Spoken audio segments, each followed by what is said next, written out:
All rise.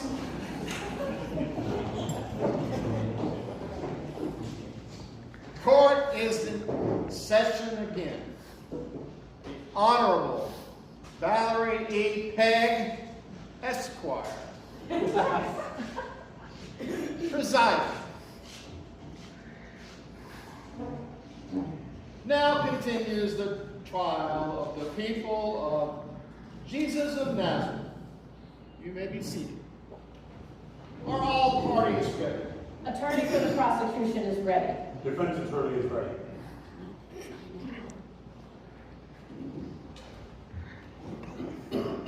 Ladies and gentlemen, boys and girls, the trial of Jesus of Nazareth is about to begin. He is charged with being fraud, a religious fraud, with claiming to be the Lord and the Savior. You are the jury, and you are the officers of the court, and such each of you has a vital part to play in his trial. No one here is a mere spectator. As members of the jury, your duty will be to pay close attention to everything that is said, weigh the evidence for and against Jesus of Nazareth, and pronounce the final verdict. You have an awesome responsibility, and you will decide whether Jesus of Nazareth is guilty or not guilty, whether he is to live or to die. So before we begin the trial, the jurors must be sworn in. Please stand. And jury, would you please raise your right hand? Do you solemnly swear that you will well and truly try the case, the people versus Jesus of Nazareth, and the true verdict rendered according to the evidence of the law, so help you God? Then answer, I do. I do. Prosecutor, call your first witness. Mary Magdalene to the stand, please.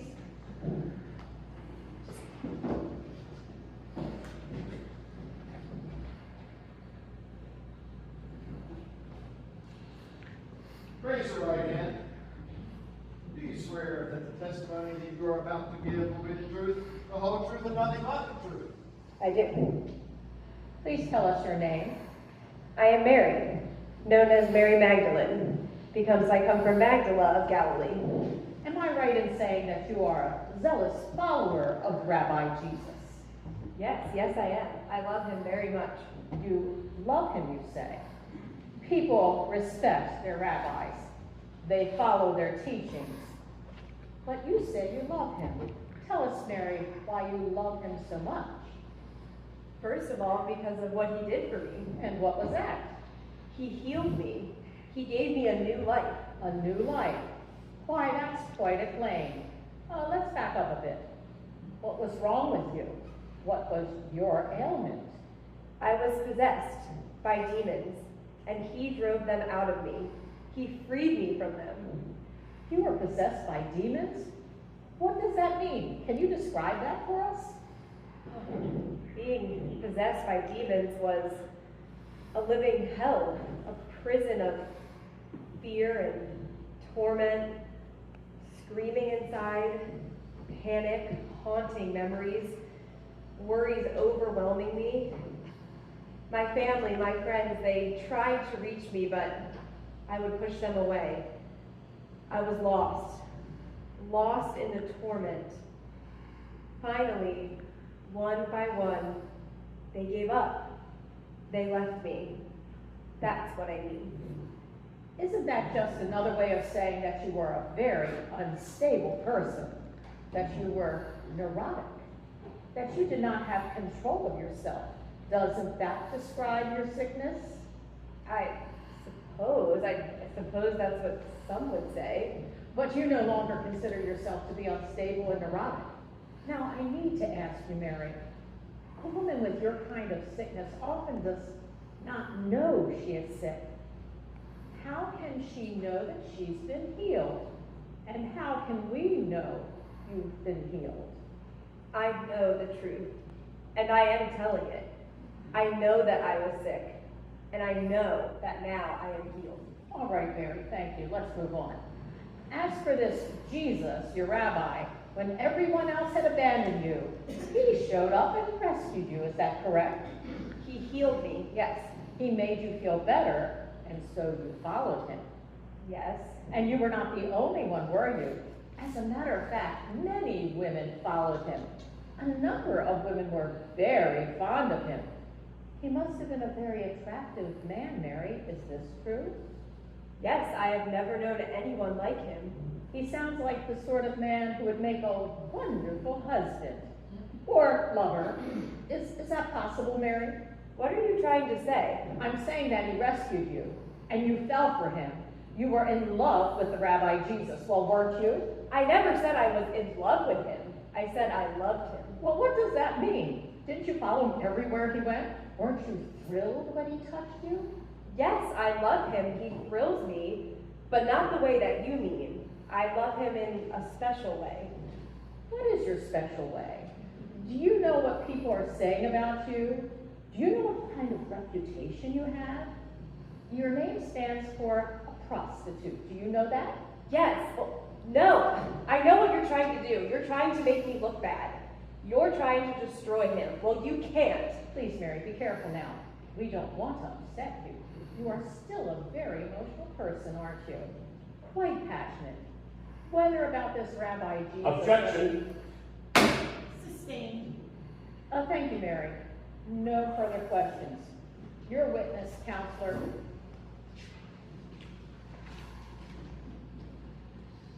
Your Honor. Honorable counsel, ladies and gentlemen of the jury, may it please the court. Mary, we can all see what the prosecutor has been trying to do. Attack your reputation, destroy your credibility by innuendos. Objection. Sustained. Mary, I must go back over some of those areas, but for a different purpose. Believe me. May we proceed? Go ahead. First, this matter of your illness, Mary, the demons. You were deeply troubled, weren't you? Yes. It was like being in prison for years. It was living hell. My health, my friends, my family, I lost them all. The prosecuting attorney tried to show that because of your illness, your testimony is unreliable. Can you prove to us that Jesus truly healed you, that you are truly well? Do I look to you like a woman in torment? Ask my friends, ask my family, anyone who knows me well. You didn't know me before. I'm a living miracle. Sure, I get emotional. Not so much what people said about me. I don't care about that anymore. But when people start attacking Jesus, when they twist what he did and said, I get emotional and I get angry. You said you don't care anymore what people say about you. What about the rumors that you were a prostitute? The innuendos about you and Jesus? What people say about my past life doesn't make a bit of a difference to me now. What matters is that I am new. Jesus healed me. He saw my living hell and freed me. He gave me back my dignity as a woman. Of course I love him. Wouldn't you love someone who gave you a new life? I love him. It's that simple. Mary, can you explain what you mean when you say you love Jesus? I'll try. At first, I was just thankful and delighted at being healed. And then as I followed him and watched him with people, I was awed at his wisdom, at the way he listened to God, at the way he brought us together. And as time went on, I just got to know him. I discovered how deeply he knew me and cared for me. It is thankfulness and awe and joy, and it keeps on growing even now. So that's what I mean when I say I love him. This love, was this a special thing between you and Jesus? Yes, it was a special thing between Jesus and me, and between Jesus and every other person he met. I saw it, whether they met him on the road for a few minutes, or followed him like we did for years. Even the ones he argued with, even the ones who crucified him, he cared about each one. He saw who each person was, and wanted to touch every one of them, especially those who don't understand, those who falsely accuse him they needed him the most. Objection. I wish I could help her understand. Objection. Sustained. Thank you, Mary, that is all. Witness, you may step down. Prosecutor, do you have any other closing remarks? Yes.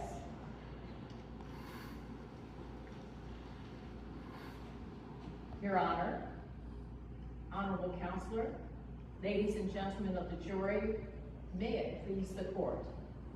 You have heard the testimony of Mary Magdalene, one of the most ardent followers of the Rabbi Jesus.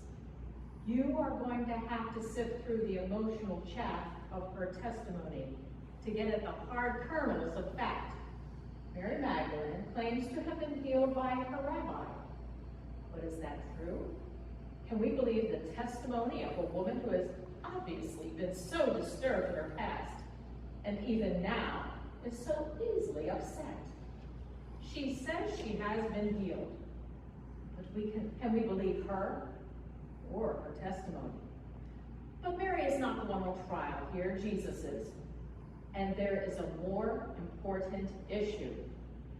Can we accept a rabbi who plays on the emotions of such a person?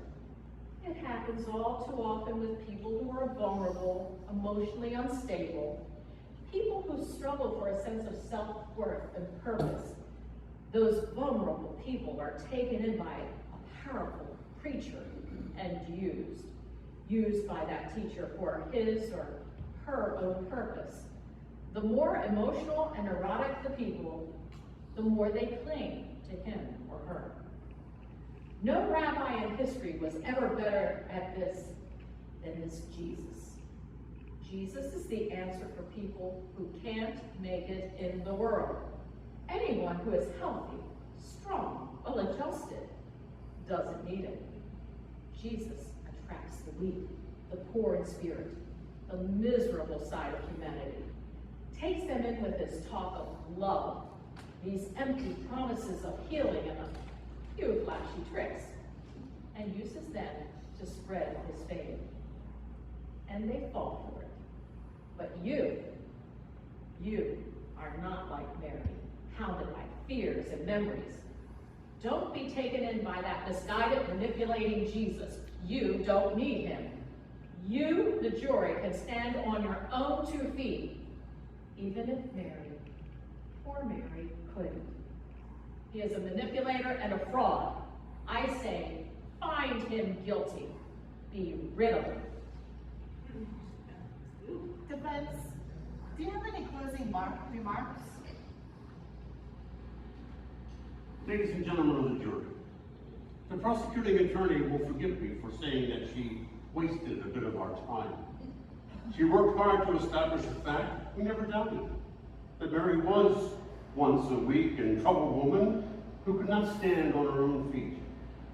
The prosecutor also implied that Mary was grossly immoral, although she failed to produce any evidence substantiating this. But let's leave it in the record. It helps our case more than hers. Somehow our prosecutor has failed to see something very important here, that the Mary Magdalene of the past was a different person from the woman who stood in the witness box a few moments ago. There are 2 Marys, an old Mary and a new Mary, and the difference between them is like night and day. Jesus healed me, she said, but she would not have had to say it. She radiated the healing. It was in her eyes, in her tone of voice. You, the jury, could see it. She's a new person. That is Jesus doing. Our prosecuting attorney would have us imagine some sordid relationship at best, some sick manipulation at worst. But that is not what we see here, is it? Jesus has loved her in his unique way, and now she radiates his love. Our prosecuting attorney's final accusation was that this Jesus is for the sick, the weak. Well, that is absolutely true. Jesus himself said so. Who among us has never needed that healing? Who among us has never needed a physician? Mary knew she did. Let's be honest about ourselves. There are other demons that torment us, the demons of anxiety, of selfishness, of addiction. The evil that wreaks havoc to our world, the evils of violence, war, greed. Let's not waste time pointing at Mary's demons. Let's name our own. And then let's consider our options. Either we can find him guilty as a fraud, or we can turn to him. Turn to him as Mary did, and receive the healing he offers, the new life he holds out to you and to me. The choice is yours. Will you dismiss him as a fraud, or be healed? I say, be healed. Ladies and gentlemen of the jury, the trial is not yet concluded, but we've heard the testimonies of 2 witnesses. This court will reconvene next Wednesday to consider the testimony of James. During the intervening days, you are charged to consider carefully the testimony which you have just heard. You should discuss it among yourselves and consider the veracity of this witness. Consider the arguments of the counsel. Determine the truth or the falsity of what was said. And lastly, consider the implications of what you have heard for yourself and all mankind. Madam Bailiff, the court will be in recess.